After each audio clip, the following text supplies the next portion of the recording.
What is alternative spring break? Yeah, Alternative Spring Break is a chance to have a week-long immersive learning reflection service experience in a brand new community and really learn to be engaged. Hillary Sullivan is the Director of Co-Curricular Service Programs at Northeastern University's Center of Community Service.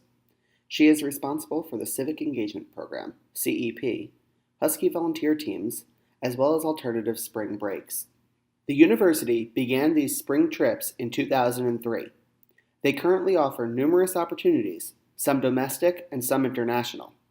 They even have recently expanded to offering a few alternative weekends throughout the year for those who cannot commit to an entire week. My name is Michael Tormey. I am going to Saguaro National Park in Tucson, and I am a program coordinator, so I oversee kind of the whole program. I did team leader training, team leader kind of selection, program visioning, a little bit of everything, and then I'm also leading my team to Arizona. Each trip consists of 10 to 12 students, 2 team leaders, and 1 faculty leader from Northeastern. Traditional spring break trips are known for parties, drinking, and beach destinations. These groups are traveling to places where they can try and make an impact.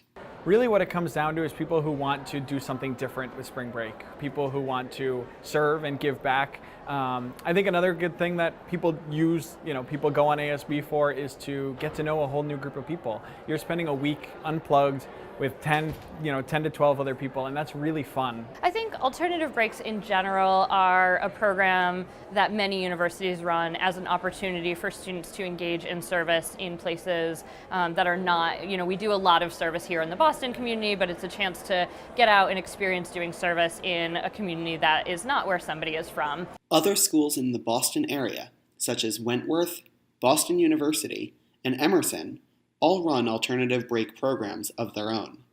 Organizations like the United Way and Habitat for Humanity also offer service learning trips.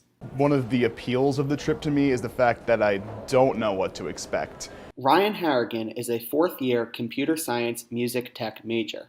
He went on his first alternative spring break trip in 2018 to the Andes in Ecuador. The main thing we want to accomplish while we're there is establishing a sense of camaraderie, not only with the rest of the team, but also with the locals that we encounter there. We want to make sure that we provide something of value to whoever we are trying to help. Are you excited to go on your trip to Ecuador? Absolutely, totally excited. I'm about to graduate, so I think this is the best way to spend my last spring break. Marissa Watkins is an international affairs and political science major who was a leader on Ryan's trip. I've been to Ecuador before, but this is a different region of Ecuador where they actually don't speak Spanish, they speak Quechua. So I think it's going to be really interesting to see kind of that different way of life, different culture, different language, and all that. We really have this model that the communities that we're in know best and that we're really guests in this community. So it's thinking about how do you enter a community respectfully, how do you learn from the people in the community, and then how do you exit the community gracefully and really have the opportunity to learn. And then take away too, I think a lot of the things we're thinking about is when you come back to campus, what's next? For Ryan and Marissa, they spent 8 days in a rural community helping to build a water irrigation system. A significant portion of this time was spent digging on cliff sides. The conditions they lived in were rustic. They had 1 restroom to share and were sleeping on mattress pads in a common space. We spoke to them again after their trip, and they both had mind-altering reactions. I think for me, a big takeaway is just how hard people work in harder conditions, and I definitely want to be part of that. It's weird being back and having all the luxuries of a developed country. So for me personally, actually, I'm going to be moving to Africa after graduation and doing the Peace Corps. So just continuing some of that on the ground work in another country. I'm happy that I experienced it because it has, it's made me appreciate the things that I used to take for granted, honestly. I know it's a cliche answer, but it honestly has. The trip that Ryan and Marissa participated in was one of the many service trips offered at Northeastern. Clubs on campus, such as Engineering Without Borders, offer other types of community service opportunities. These types of programs are all part of a trend called Voluntourism. According to the Huffington Post, it is a $2 billion a year industry, with more than 1.5 million people traveling annually. According to the Corporation for National and Community Service, some advantages of these types of trips include having a deep impact on the community, engaging with locals who you would otherwise never meet, and getting satisfaction from a vacation.